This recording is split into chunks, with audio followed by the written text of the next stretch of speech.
নির্মাণের ১ বছরের মাথায় ভেঙে পড়েছে রাঙ্গামাটির বিলাইছড়ি উপজেলার ১.৫ কোটি টাকা ব্যয়ে নির্মিত ৪টি সেতু। এতে চরম ভোগান্তিতে পড়েছেন হাজার হাজার মানুষ। সেতু ভাঙার জন্য নিম্নমানের কাজ ও প্রকল্পের কর্মকর্তা তদারকির অভাবকেই দায়ী করছেন সংশ্লিষ্টরা। গেল বছর তৈরির সময়ই একবার ভেঙে পড়েছিল রাঙ্গামাটির বিলাইছড়ি উপজেলার ফারুয়া ইউনিয়নের এসব সেতু।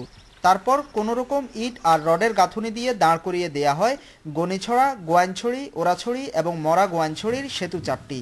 ত্রাণ শাখার অবকাঠামো উন্নয়নের আওতায় ১.৫ কোটি টাকা ব্যয়ে ৪০ ফুট দৈর্ঘ্যের সেতুগুলো নির্মাণ করে উপজেলা প্রশাসন। নির্মাণের ১ বছর পেরুতেই একে একে ফাটল এবং পরবর্তীতে মাঝখানে ধসে পড়ায় এখন চলাচলের সম্পূর্ণ অনুপযোগী হয়ে পড়েছে সেতুগুলো। ব্রিজটা ভাঙা হলে কি হবে, কিন্তু মাটি তো নেই, ওই যে উপরের মতো আমাদের সামর্থ্য নেই আর কি, তাই আমরা ওইদিকে যেতে পারি না। বানানো অবস্থায় সময়ও ওখান থেকে কোনো হাঁটাচলা করে না, লোকজন সবসময় ওইটা দিয়ে হাঁটাচলা করে। স্থানীয় জনপ্রতিনিধিদের অভিযোগ, ঠিকাদারের সাথে প্রকল্প বাস্তবায়ন কমিটির যোগসাজশের কারণেই নিম্নমানের কাজ করেও পার পেয়ে যায় ঠিকাদারি প্রতিষ্ঠান। এ বিষয়ে বারবার অভিযোগ করলেও কোনো ব্যবস্থা নেয়নি প্রশাসন। মেরামত করলে যে কী হবে, এই ব্রিজগুলো আসলে আমার মোটামুটি এত ঠিক হয় না, কিন্তু ২ নম্বরের কাজ মনে করো আমরা কিন্তু হয়ে গেছি। আর সেতু ভেঙে পড়ার জন্য অতিরিক্ত বৃষ্টিকে অজুহাত হিসেবে দাঁড় করালেন প্রকল্প কর্মকর্তা।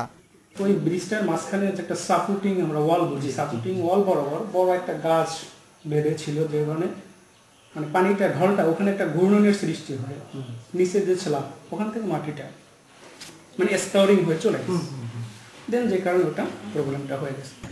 গেল ৪ বছরে উপজেলা ৩টি ইউনিয়নে এই ধরনের ১৪টি সেতু নির্মাণ করা হয়েছে, যার বেশিরভাগেরই এখন এমন দশা।